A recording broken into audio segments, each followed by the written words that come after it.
All new tonight on RTV6, an in-depth look at systematic failures in the Boy Scouts that allowed known child molesters to remain as Scout leaders. Our Scripps National Investigative Team is breaking news tonight with new action from the Boy Scouts in response to our investigation.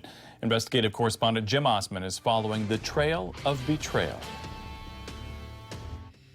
They are known molesters who kept moving from troop to troop. Somebody knew that. He had a file.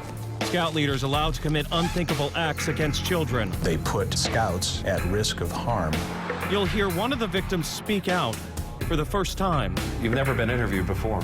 All new tonight, the Scripps National Investigative Team will reveal systematic failures in the Boy Scouts to protect children. We reviewed 30,000 once confidential Boy Scout documents and found a revolving door of suspected pedophiles, a breakdown in background checks, and repeat offenders who kept right on being Boy Scout leaders. When you get a repeat case, it's just very hard to understand. Yeah, they failed people. We're back on the trail of betrayal.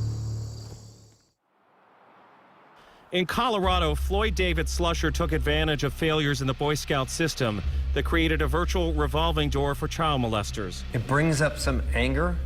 It brings up frustration. That whole sense of, literally my heart will begin to race. Clay Evans is a 50-year-old man who can't bear to look at this convicted pedophile's picture because of what this man did to him and other Boy Scouts 35 years ago. Evans says Scout leaders didn't believe him when he told about the abuse. I was shocked. I thought it was just me they were ignoring, and it wasn't. The confidential files reveal Scout officials had reports that Slusher was a repeat sexual molester. How does he wind up as a Scoutmaster? The Boy Scouts created a file for Slusher in 1972 after he was caught molesting a scout at a Boy Scout of America camp in Germany and was thrown out of scouting. By the next year, he was back in charge of scouts again, this time in Boulder, Colorado. And by 1976, he was running two different troops.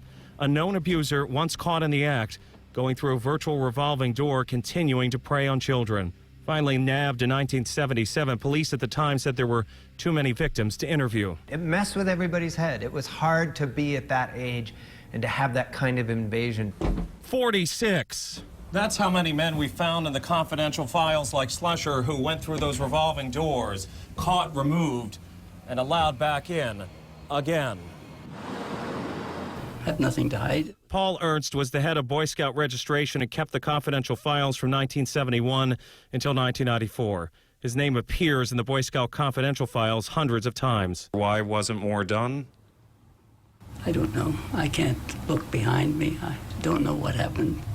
We made decisions then, and they've, as I say, times have changed. He said the confidential files were designed to keep out molesters. I wasn't the policymaker of the Boy Scouts of America.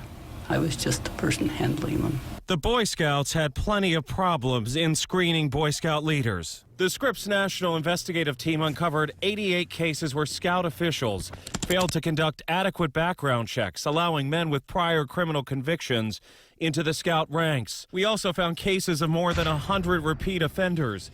Scout leaders who were reported to the Boy Scouts for molesting, simply allowed to remain in their volunteer positions. Like Art Humphreys in Virginia. In 1978, he was accused of molesting a scout. A Scout executive documented the alleged abuse but didn't go to police. Humphreys remained in his position.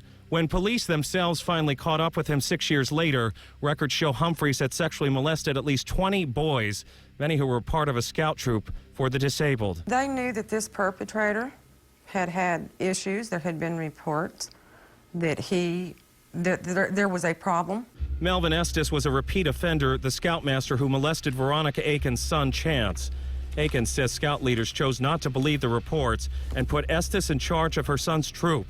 It was a decision that devastated her family. He robbed my son of his dignity, his pride, his childhood. He damaged my child.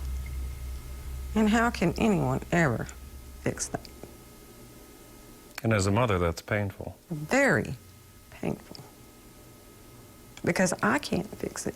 Recently, the Boy Scouts of America promised to turn over to police names in the confidential files of suspected pedophiles. But in an exclusive interview with the Scripps National Investigative Team, Boy Scouts of America President Wayne Perry went one step further. Are we going to protect people who made mistakes, willingly made mistakes? And the answer is no. In addition, Perry revealed for the first time they'll also turn over names from the files of Boy Scout officials who failed to contact authorities. I will talk to our youth protection director, who's a retired policeman, and ask him. I'll say, how do we go about doing this? We'll be happy to do that.